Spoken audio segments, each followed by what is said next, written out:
All right. So we're talking about policy design, planning, and implementation. This is about putting together public policies targeted at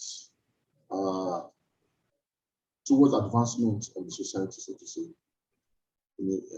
and towards advancement and also to better the lives of the people. I will just quickly go over an overview and then go to where I'd like to focus on today. We went through the process of designing a policy on Thursday. I want to focus more on the failures, what to do to mitigate that or to prevent failures. But before then, let's quickly look at what we have. So after this discussion, at least people should have an idea of how to put together a policy, how to formulate a policy, the things to look at, the key elements of designing a policy, be able to diagnose policy problems, be able to analyze the causes and sub-causes of policy problems and failures, to be able to strategically align policy solutions to national problems. Like I said, I'll still mention that anyway, so let's go. Using tools to analyze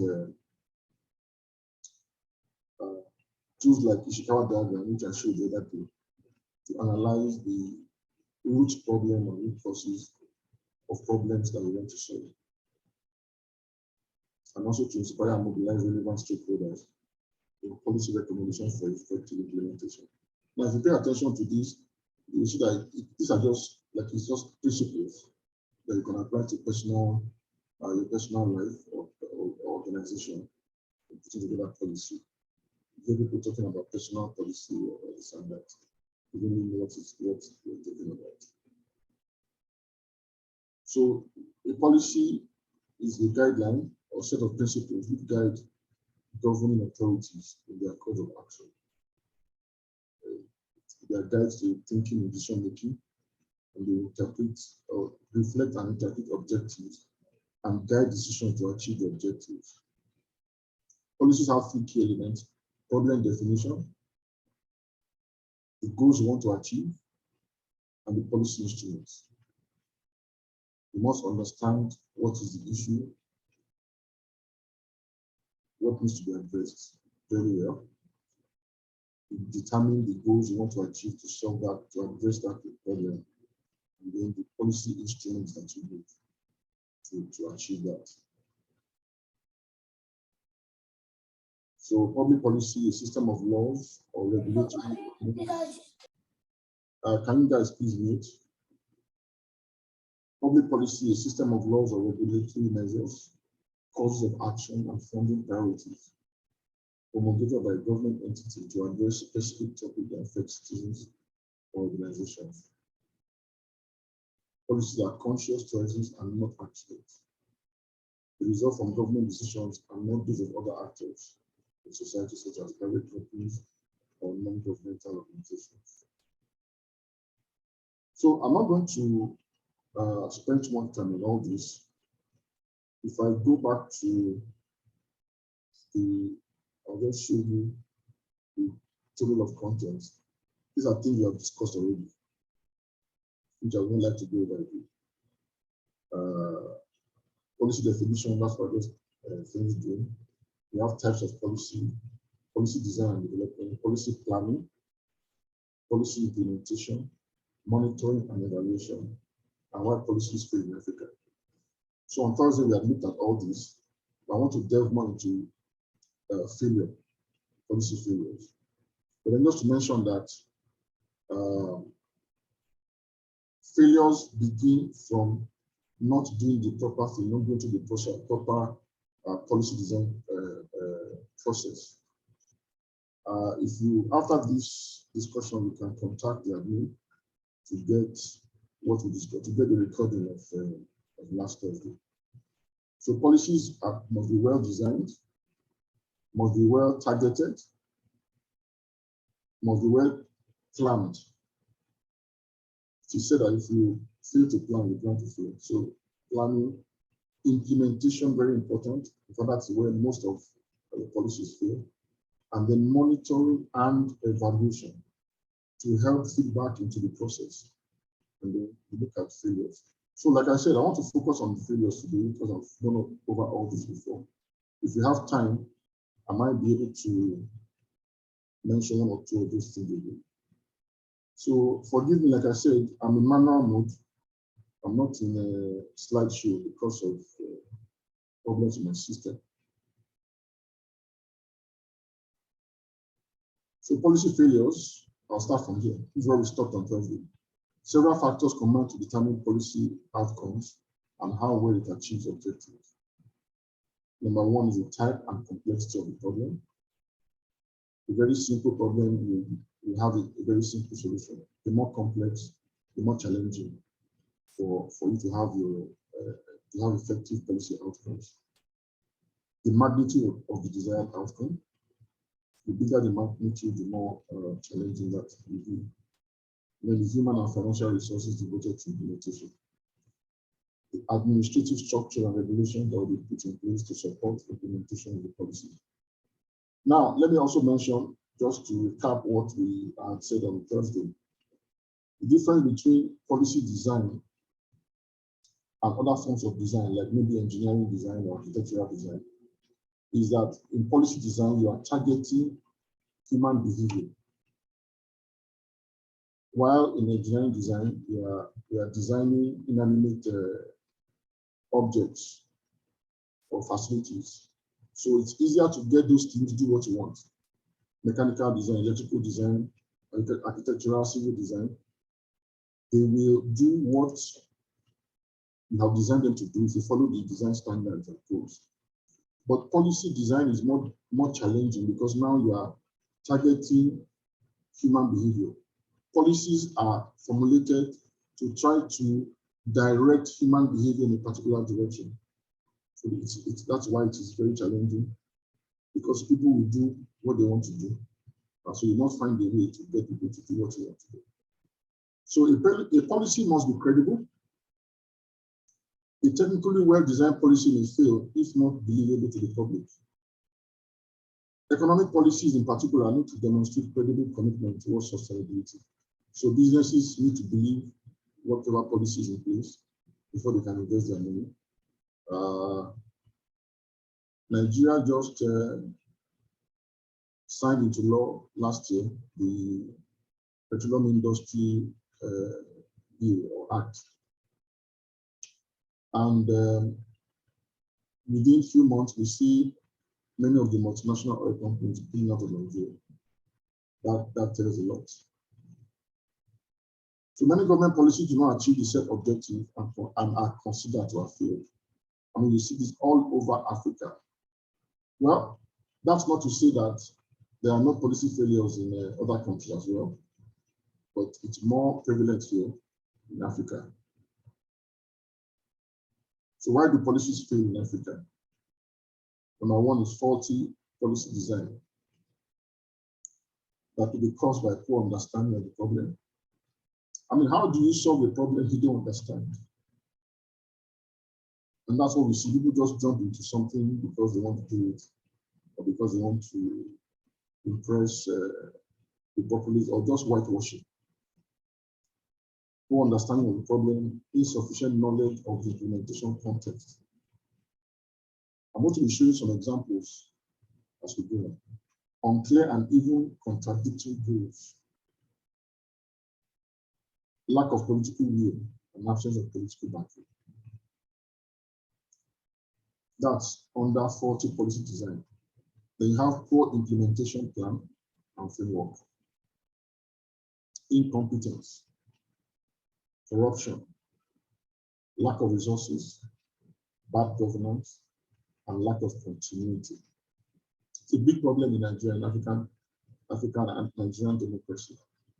Almost every government that gets into power stops what the previous government has started and start their own. And the money keeps going down the drain.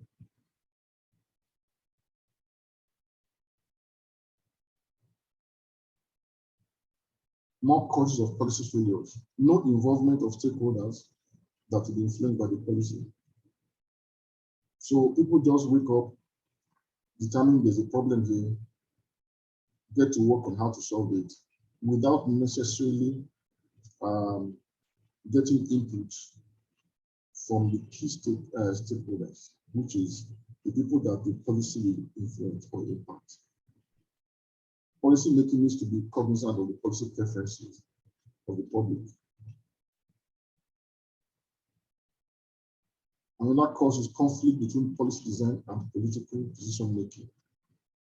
In the last discussion, we had mentioned that policy design is a highly political activity.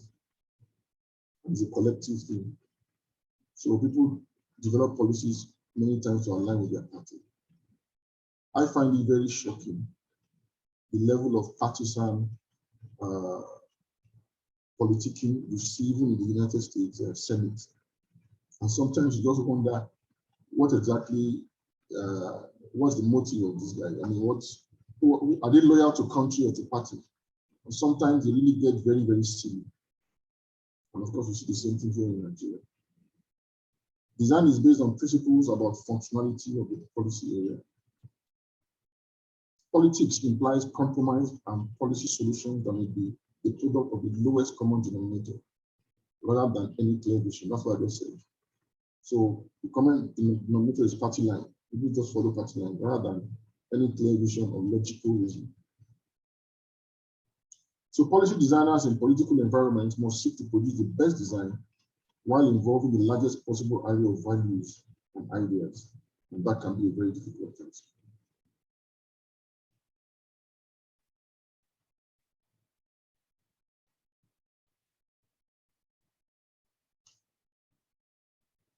So public policies form part of methods which governments use in pursuing advancement. Therefore, it means that if policies fail, then progress or advancement is necessarily stalled. And that's what we're seeing here in Nigeria. Because policies are aggregate product of decisions aimed at executing plans to refocus direction of a particular society. And that's why it's difficult. When you want to refocus the direction of a society, you're talking about human beings. And the human beings are the most difficult to lead or to manage. Policies are meant to achieve specific goals, the pathway to improvement on people's lives in the territory. Policy failures in Nigeria have left the country underdeveloped. I mean, that's what I've said, in spite of enormous resources at our disposal. So many federal government policies and programs have failed to achieve the desired objectives.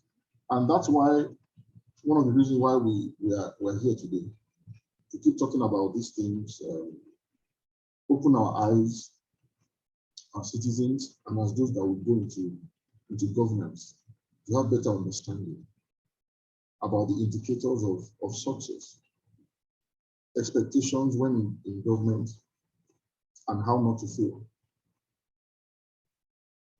So the policies and programs are either never executed or are jettisoned halfway due to inbuilt failure or by shared deliberate failure. As a result, the citizens and entire country suffer from the policy failures to the detriment of general development of the country. So we're going to be looking at some examples.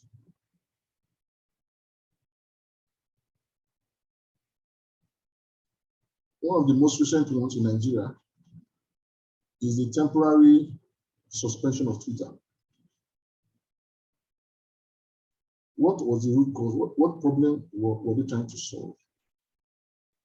So the cause of this suspension, or the problem statements, was the sharing of hate messages and fake news that impacted negatively on national cohesion and security. So they talked about national security being threatened by some kind of message people were spreading, especially during the NSAS protest. Now, what was the objective of this suspension, of this policy to suspend Twitter? It was to minimize the spread of fake news and improve social relations and unity in the country. Fair enough.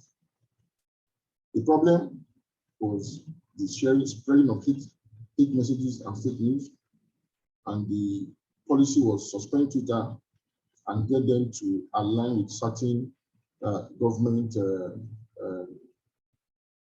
regulations so that we can minimize the spread of fake news. What was the result?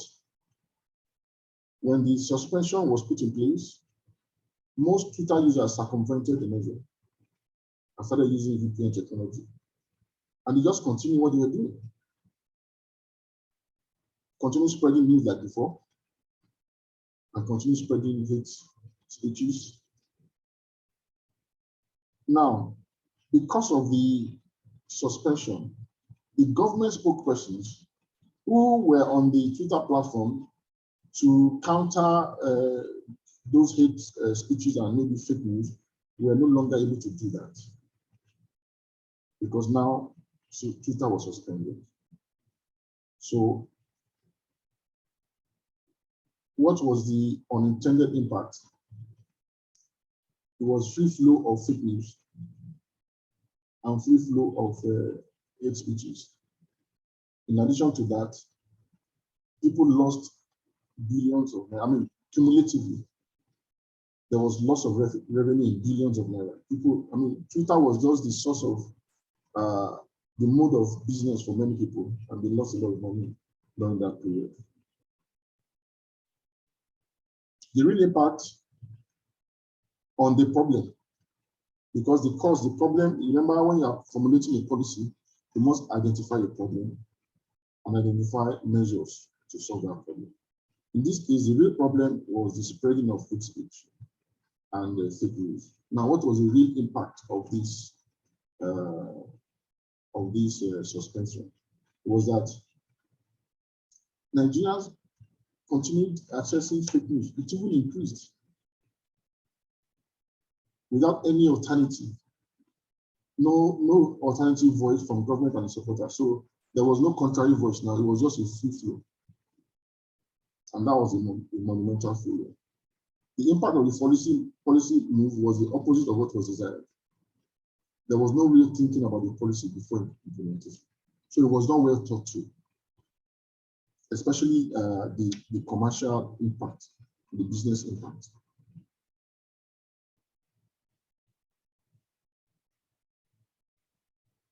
Second example, central bank ban on cryptocurrency transaction by banks. Again, this was not properly thought through. So the crypto exchanges allowed users to deposit or withdraw their funds directly from the registered banks, commercial banks. And with this ban, they can no longer do so. What was the objective? Or what was the problem as identified by central bank in their own wisdom? Was that a lot of people were being scammed, and there was money laundering using the cryptocurrency. So they came up and said, okay, let's ban this thing so we can stem that tide of digital corruption. So the objective was to reduce the ability of corrupt individuals hiding proceeds of criminal activities as digital money. And the intention was to save Nigerians from scammers in the digital economy and combat corruption. Good. What was the result? Crypto transactions went underground. Started using other means. They were now doing direct user-to-user transaction, which could no longer be monitored, could no longer be traced through the banks. And the volume of transactions has not reduced. So it's a failure. Government introduced their own digital currency. I don't know how that has performed. But people are still doing their crypto, Bitcoin, and so on, trading. NFTs. These are the recent ones. Let's keep going back in time. How many of us remember the National Economic Empowerment Development Strategy needs? This was formulated or announced in 2004. How many people remember needs? You can just raise your hand, let me see. Also to let me know that you are hearing me. How many people remember needs?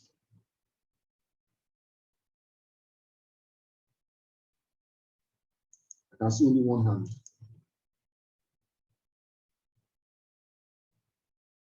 Okay, is my microphone still low? I'm just seeing this chat.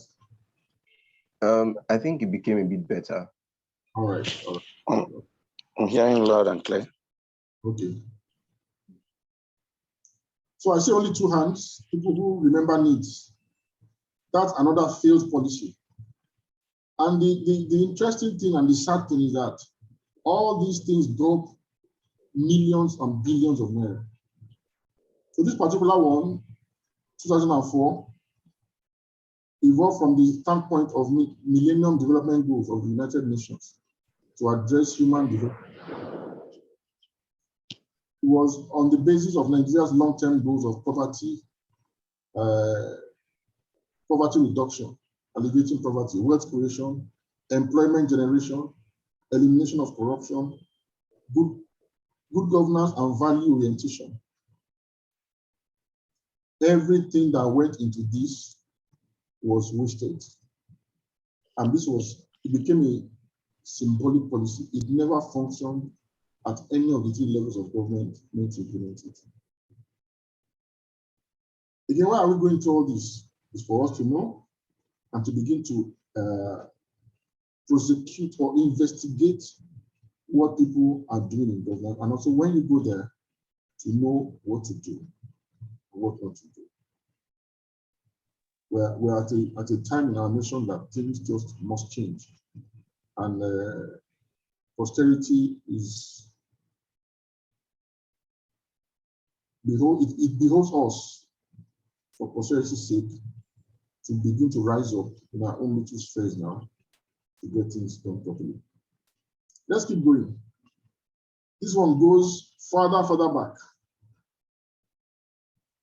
Some very young people, I don't know how young people on this discussion are.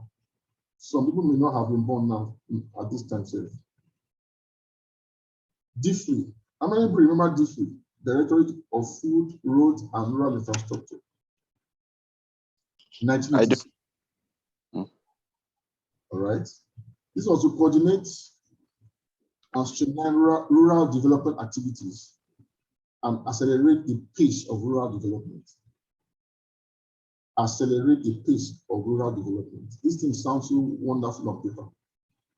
To promote a framework for grassroots social mobilization.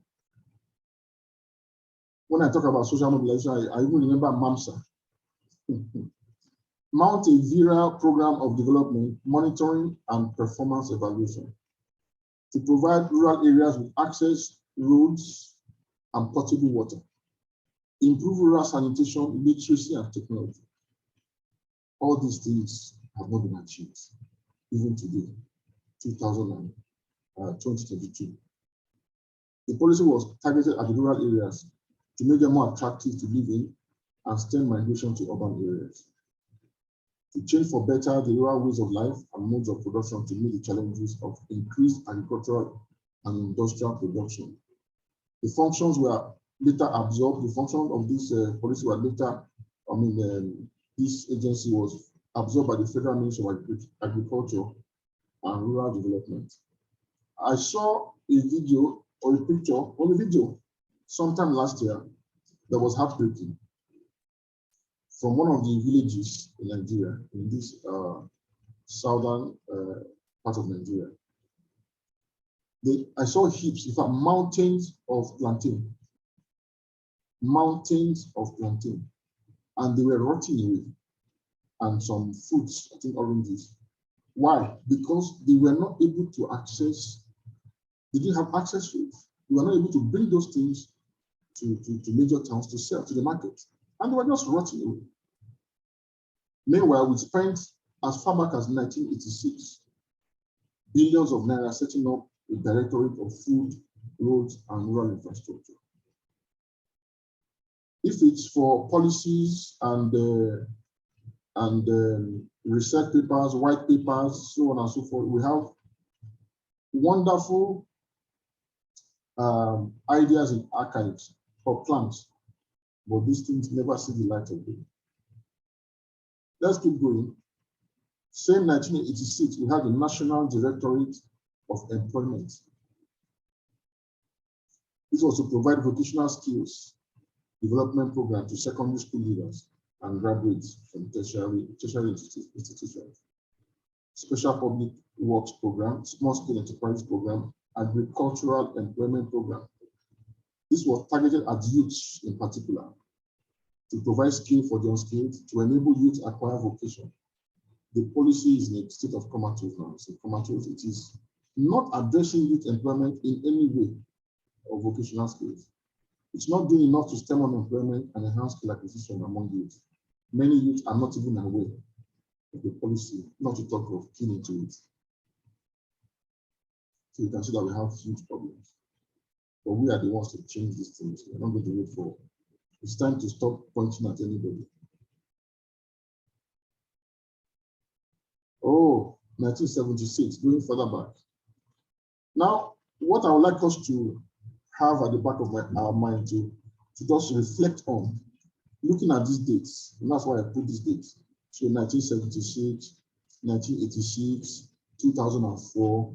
Now imagine if these things, these policies have been well implemented and succeeded. We definitely will not be where we are today. We definitely will not be where we are today. So we had Operation Feed the Nation, 1976, by the then military administration of General Olusegun Obasanjo. The objective was to provide sufficient food for all Nigerians, facilitate agricultural credit from commercial banks to farmers. This was abandoned immediately the civilian administration of Sheikh Shagari came on board in 1979. And then they formed the Green Revolution,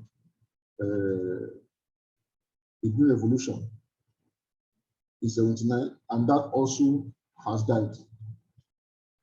This policy did not achieve anything, mainly because of political parochialism. So, having looked at some of these policies that failed and that are still failing, what are some of the factors? We said many of, at least three of those ones I mentioned, were aimed at poverty alleviation. But the motive was wrong. Most of those things were just put in place to siphon money. For example, all the ones, the Food and Road, Directorate for Food and Road, the Operation Feed the Nation, the Green Revolution, were put in place. Part of the objectives were to empower farmers, to facilitate loans. But what did we see? Those who put the policies in place, the powers that be, were the ones that took those loans from banks, took the money, gave farmers some peanuts, and went away with the money. And so nothing was done. There were cases where government bought farming equipment. These same guys hijacked those things and sold them to the highest bidder. So those policies that were aimed at poverty alleviation were mostly not designed to alleviate poverty. They were designed to fail from the beginning. Policy lacked clearly defined policy framework with no proper guidelines for poverty reduction. Rather, they were meant to enrich the pockets of political appointees and their students. That's what I just said. Political instability, political interference, policy and macroeconomic dislocations. This, I'm speaking from Port Harcourt, River State. The last administration of Rotimi Amechi, in conjunction with some private entities, put together a beautiful plan called the Greater Port Harcourt Development, to develop the suburbs of Port Harcourt and be able to spread out the population growth towards that, to minimize the pressure on the municipality of Port Harcourt, the urban area. This new government came in and just jettisoned it. That's what we're talking about, irrespective of the fact that money had gone into that. Commitments have been made. So lack of continuity, different regimes with different policies, poor governance leading to abandonment of projects, lack of involvement of beneficiaries in design, implementation, monitoring, and evaluation. I speak from experience, my experience in the oil and gas industry. Many years ago, the international oil industry, oil companies, the OICs, would go into a community, start their oil and gas exploration, and just decide what they want to do for the community. Maybe build a hospital, build some classrooms, or something like that, without really asking these people, what are your priorities? Of course, that led to all manner of problems. But now, that has evolved now into sitting down with the community and the government representative and formulating what is called the Memorandum of Understanding. And that is supposed to make things better, taking into cognizance that there are other stakeholders. But in government policy design, many a times, the beneficiaries are not even put into consideration. So lack of involvement of beneficiaries in design, implementation, monitoring, and evaluation, very key factor leading to policy failures. Ineffective targeting of real beneficiaries, whereby benefits are linked to unintended beneficiaries. People, in fact, siphon some of the benefits to their relatives. Massive scope of different policies, resulting in resources being thinly allocated to projects. So the government comes into power and they have all manner of programs. And at the end of the day, not enough money to even support one properly to completion to achieve the desired result. Overlapping of functions of the institutions would lead to institutional rivalry and conflict. A lot of power show between the institutions and agencies. Lack of mechanisms to ensure sustainability, and then poor human capital development and inadequate funding. So these are some of the factors responsible for public policy failures in Nigeria. And for those of us who aspire to go into government, these are things we need to look out for. What are the implications of these failures? People become less patriotic. People no longer really, they're not bothered about the country. It's all about selfish interest now. So nobody wants to sacrifice anything for the country. You just want to get what you can get. The motivation, people feel alienated. These things are very, very strong in our society right now. Citizens feel that they are not part of the society as they feel ostracized by the leadership and government. Underdevelopment, slow economic growth and GDP, non-improvement of human capital, and a complete waste of resources. So, we've talked about policy failures, some of the factors that affect policy failure, the impacts.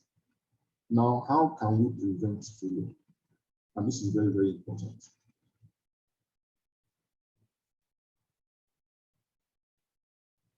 We have said before that policies are basically an aggregate of decisions to try to focus or redirect public behavior. So in doing that, government may go wrong in any of the design stages. The design stages we mentioned, we say identification of the problem, assessment of possible solutions, selection of a credible one, planning, implementation, monitoring, and evaluation. At any of those stages, things could go wrong. And we're going to look at what could be done to mitigate that. And that is by being able to predict the potential failures and their causes at each stage of the process. So you look at each stage of the policy design process and are able to kind of predict what are the risks, what could go wrong, and also come up with potential impacts and the causes, what could cause those failures. So once the failure modes are anticipated, risk mitigation or reduction can be used to eliminate or reduce the potential failures. Now there's a tool called the failure mode effect analysis, FMEA. It's a very good tool for preventing policy failures. This was developed by the American Army.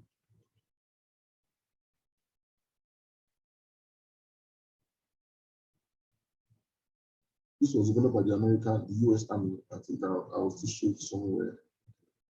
So again, these are the stages of policy design: agenda setting, policy formulation, decision making, policy implementation, and evaluation. So these are the common policy process failures. What are the possible failures? At the agenda setting stage, government may agree to establish overburdened or unattainable policy agenda. So that one fails from the beginning. Setting unattainable objectives. At the stage of policy formulation, it could be dealing with problems without understanding the causes and being able to identify the effects of policy alternatives. So for those of us in engineering, we talk about concept selection. So concept selection already here, if it is faulty, the policy itself will not stand. At the decision-making stage, failing to decide on a policy within reasonable time frame or distorting its intent through bargaining. That is where we mentioned that this is heavily political. So sometimes other considerations come in to distort the original intent. At the implementation stage, failing to deal with implementation problems, including lack of resources and other failures. Policy evaluation, lack of learning due to lack of or ineffective or inappropriate policy monitoring and of feedback.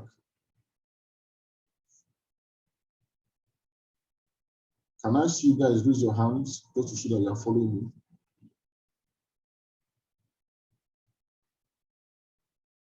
Yeah, I see only 2 hands raised. Thank you. Yeah, good. I'm following you. Very good, very good, very good, very good.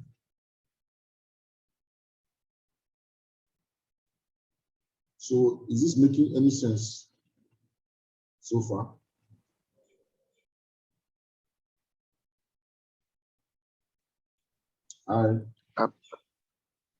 Yes, it's making a lot of sense, sir. All right, thank you. So preventing policy failure, applying the FMEA, like I mentioned. It was designed by the US Army in 1949 and is still used by NASA, the American Space Agency. The objective of this tool was to assess risk of failure and harm in processes and to identify the weakest areas for processing improvements. I'm not going to go very, very deep into it because it involves some analysis, but I'll just go through an overview. It's extensively used in a variety of fields, including semiconductor processing, food service, plastics, software, aeronautics, automotive, and healthcare.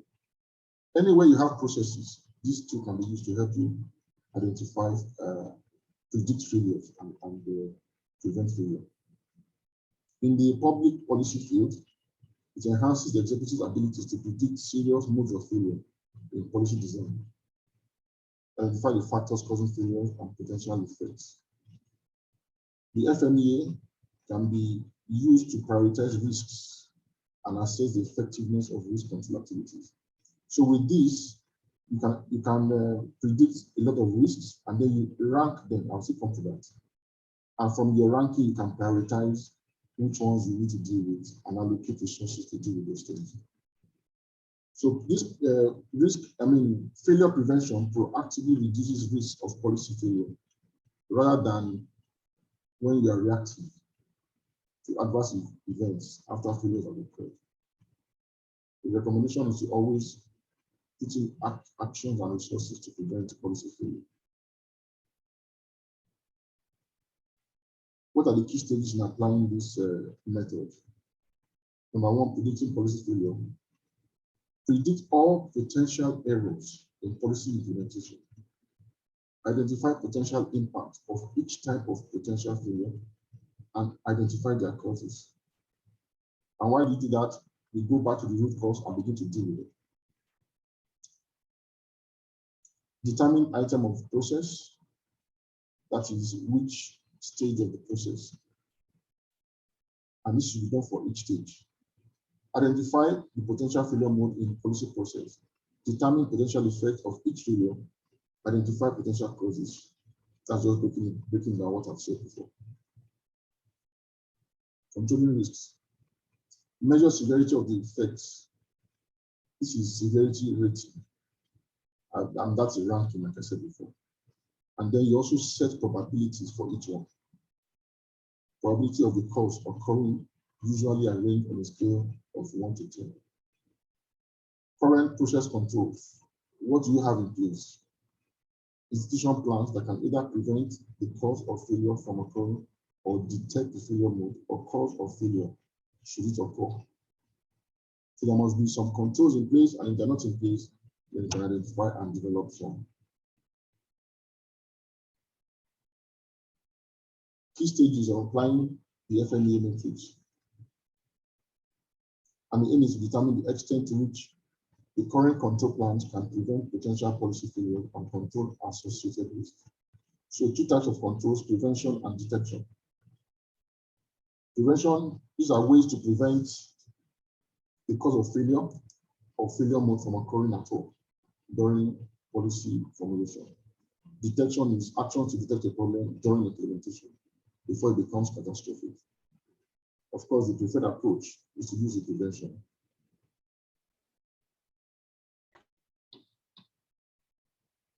What are the advantages of this method? You have to build an institutional system resilient to various environmental changes and potential risks. Improve decision makers' abilities for early detection of errors. Control risks by evaluating potential risks of failure.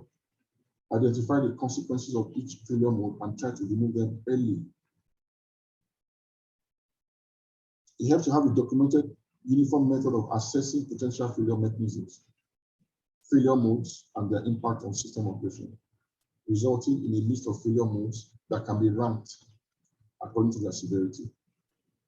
It provides a proactive approach for early identification of single failure points that can be critical to policy success. And then detecting warning signs of policy failure is one of the most important factors in building a resilient institutional system.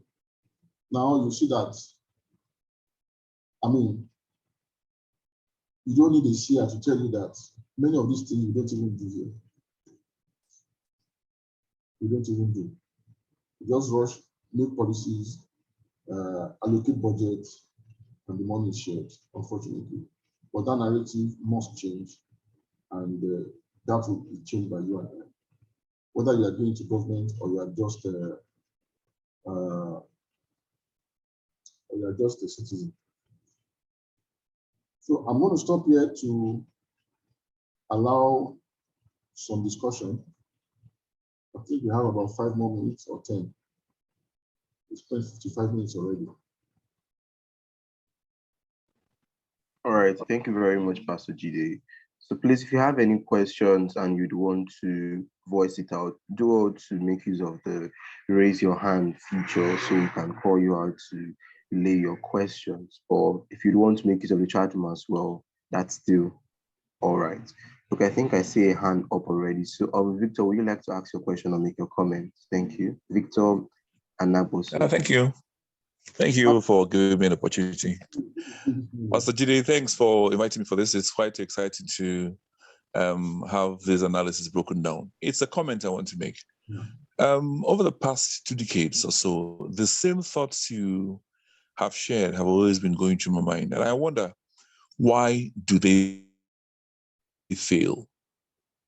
The answer that I gave, I found for myself was, what was the initial objective of these programs? Were they really designed to succeed?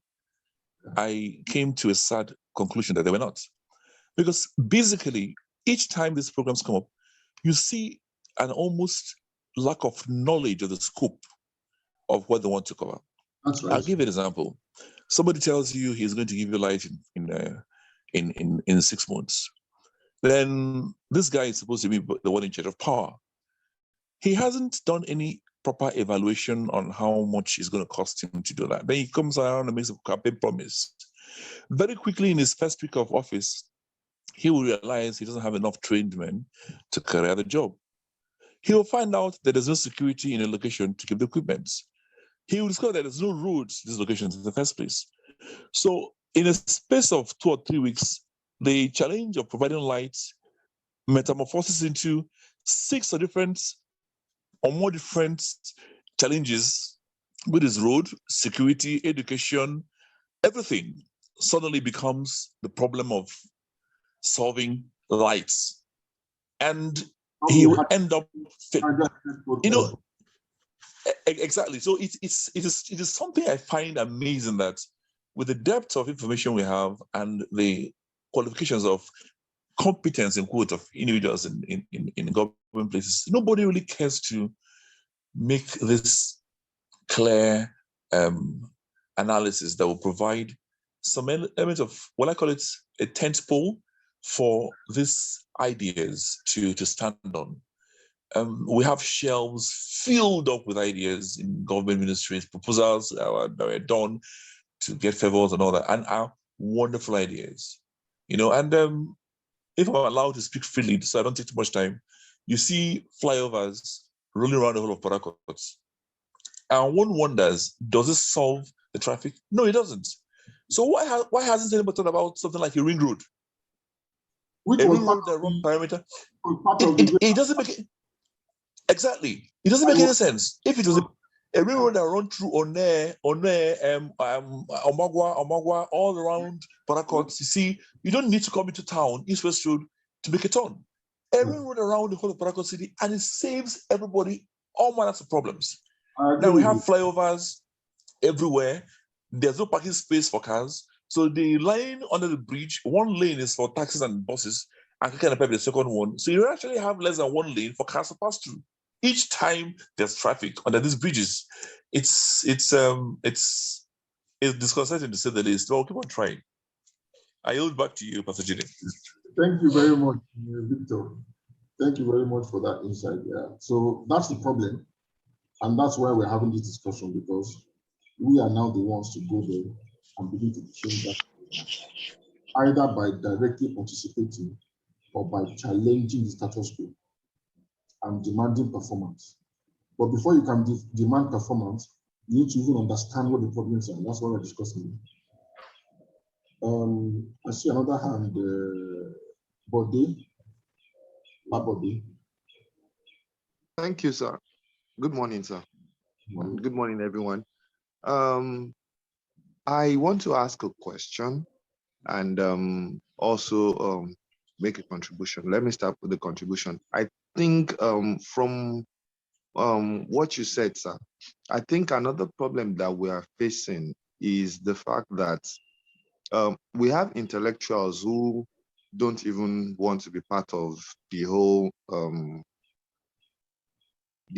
governance or anything, because we believe, oh, see, politics is for the riffraff, politics is a dirty game, governance is so we end up being so to say being ruled, and policies are being formed by the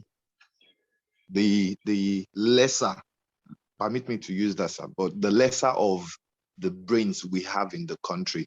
And where you have the people that you feel like, oh, they have a brain to really talk, or they have the wherewithal to even contribute into meaningful discourse in the society, they are being shut down by these numerous so to say lesser wits that we allowed to get into power. Something happened in a local government in Plateau State. The turnout for the last yes, it was the last local government election. The turnout for the local government election was very poor. People did not actually even try to vie for any post. So the chairman of the Okada Association of that area became the chairman of the local government. So what are we going to have in such a local government? Such policies. And it boils down to the fact that I think the zest to actually follow through by, so to say, the literates amongst the populace are just, as in, the zest is just dying day by day. We see what is not meant to be and we just lose hope. And I want to ask, sir, that from everything you said today is a very, very beautiful thing for us to follow through. So, but how can we get to push this through and don't get into that mode whereby we just come up, we say it, and it just fizzle out just like that? So that's what we're saying, that we have to also, either by participating or by enlightening others, and that's what we're doing. What we're doing. I'm speaking on the platform of Song Africa, Success of Nations and Governments, of which I'm a member, and we have some other members here. So the objective is to try and bring up these kind of things and prepare people for government, and also enlighten people to know what governance is all about, so that we can also demand performance. Maybe I'll give a minute to Nonso again to just say something about Song Africa. And I encourage you all, if you're not members, to join as well. That's what we're trying to do. All of us are dedicating our time and resources into this, particularly directed at the younger generation, just to change narrative. And yeah. Now, so do you want to just say what he has asked? What are we doing to not just to keep talking and go back to bed?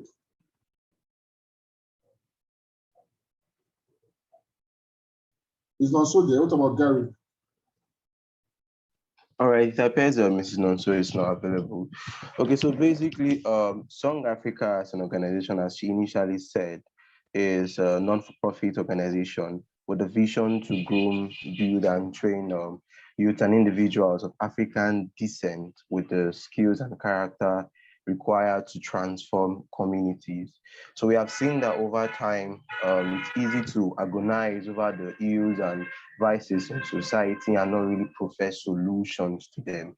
And we have come to the understanding that is the knowledge you carry into an office that guides you through that office. So we want to reorient people before going into any form of leadership, whatever, whether in governance, in organizations, or in their personal lives. Now, policies like this are what majority of us, sit down with our friends and have conversations and agonize mostly about. Now, the question Olabode asked, it's basically what we are standing for: organization. Voices are more impactful when they are voices and not just a voice. And then voices form an organization where you can go ahead and make your point clear. A voice is just a noise, but voices are a movement. So that's what we are standing here for as an organization. We are grooming leaders who can speak up and prefer a solution. It's not enough to speak up for a particular problem, but it's better we have a solution at hand, which is why at the end of this Song Institute, we normally have what we call a capstone project, where participants have the ability to look around their individual environments and make a capstone project around a particular problem that they would love to solve. So it's not just posing the problem, but relaying a workable solution. And we come together as a team and make it work. So like the question Labody asked about trying to, was a way forward basically to see that these policies are checked and these policies are the proper policies are implemented, that can come up as a capstone project where a couple of individuals can put their heads together and raise practical steps. So because if you want to make a change, you'd have to have practical steps. So we'd enjoin every single one of us to be on board this movement, because it's more of a movement than just an organization, it's a movement. So to be on board this movement so we can make the change that we desire and not just talk about the change that we desire. Thank you. Thank you very much for that. So that's it. We're all encouraged to get on board and participate. And let me also say that God willing, I think sometime in June, we're going to have face-to-face seminar in Port Harcourt.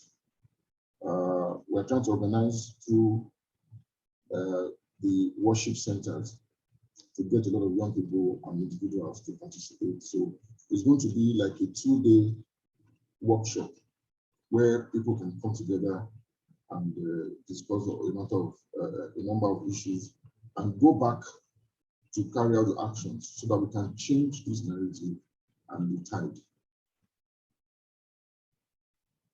Okay, I see another hand, UC. Can you please introduce yourself, UC? And then go ahead and make a comment or ask a question.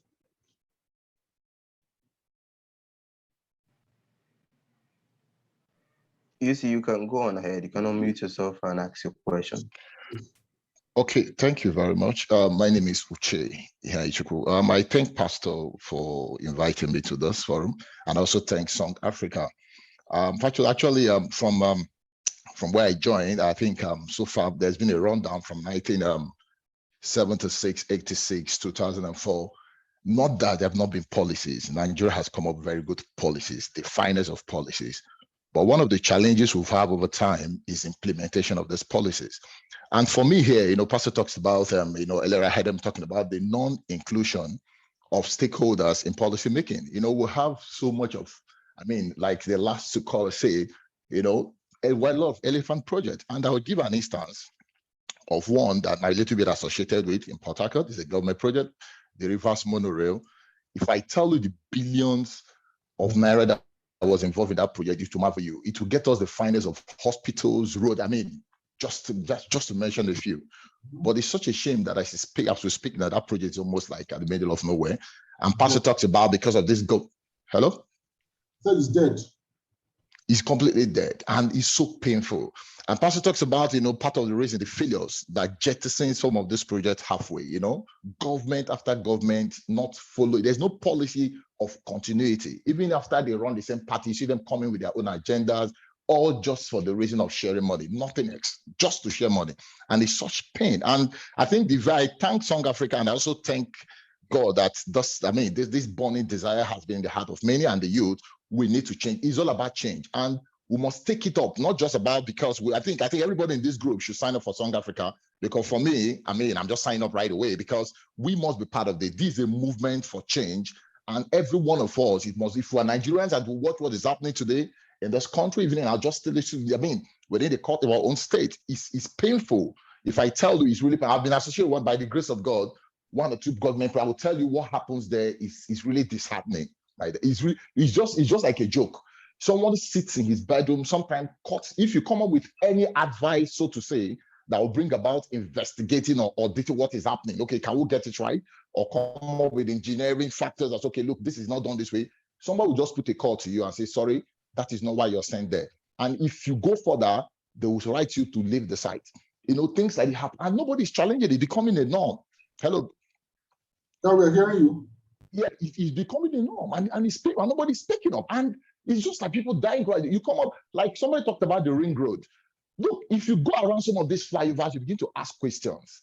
It really doesn't, because in some of the roads, I begin to wonder, if time goes on, when the flyovers are full blown, some of the areas, you find that there was no proper analysis and proper engineering criticisms for this flyover. Some of them, where they have their U-turn, if you don't watch carefully, you may run into another vehicle. You need to, because they're not just, the whole thing is just like, okay, let's just do a kind of mirroring, copy and paste.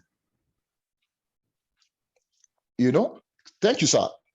serious, copy and paste kind of thing. And it's crazy. This is happening in animal kingdom, not in reality. And it pains my heart. Often when I drop, I was like, what is all this? What is all this, for God's sake? And this government will move away. Another person will come and find out they will not even try to maybe see what is on ground. Okay, how do they'll go ahead with another different prayer, see if it's none of their business.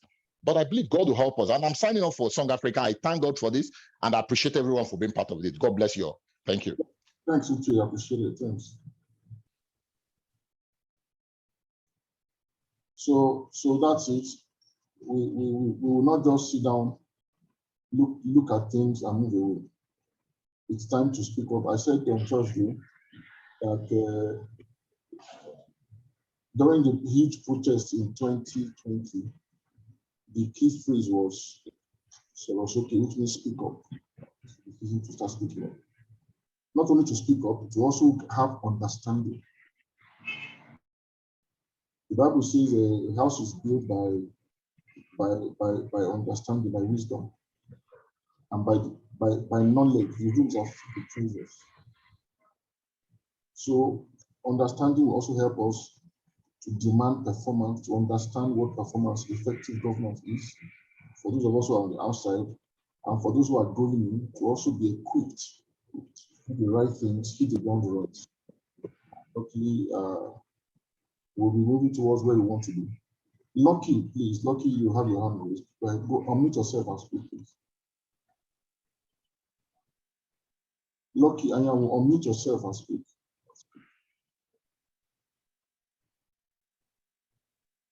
Looks like your audio connection is slow. All right, go ahead. Lucky, go ahead, unmute and speak.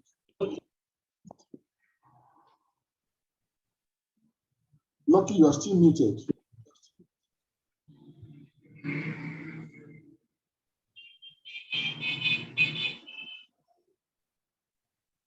Hello, Lucky, you are muted. Unmute and speak.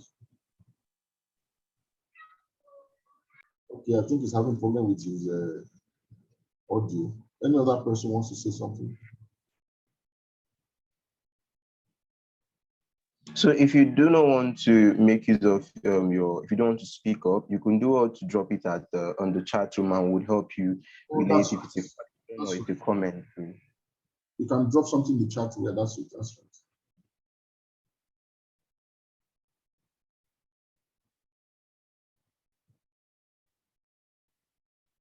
So if you also go through the steps, the process of this policy design, like I said, and I've been repeating that, you can apply this to your personal development.